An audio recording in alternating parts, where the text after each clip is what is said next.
Welcome to Chillin' 101. We hope this video helps. In this video, I will show how to make Pancakes Yeeps updated. Preheat a non-stick pan to medium heat and gather ingredients.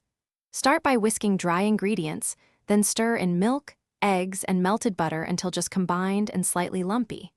Resting the batter for a short time helps bubbles form and gives lighter pancakes.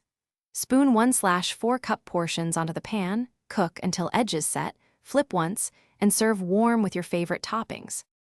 In this video, I will show how to make Pancakes Yeeps updated. Use a 1/4 cup scoop to pour batter and keep pancakes uniform in size. Heat the pan to medium and wait for visible bubbles and set edges before flipping to avoid deflating them. Flip only once for best texture and golden color.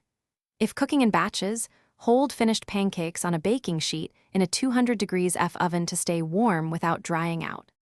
In this video, I will show how to make Pancakes Yeeps updated. Quick recommendation: bring your space to life with the Echo Dot smart speaker for hands-free timers, recipe reading, and kitchen music while you cook. It's small, sounds great, and doubles as a helpful cooking companion, so your batter never burns while you dance. If you're finding this video helpful, please subscribe and like, and check the description for the link and other deals. Now let's get back to the video.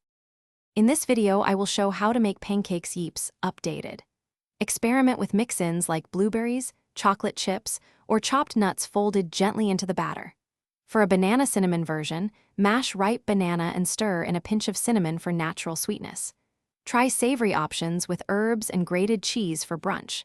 Finish pancakes with a pat of butter, a drizzle of maple syrup, or a spoonful of yogurt to add contrast and balance. Thanks for watching. Consider subscribing if we helped you.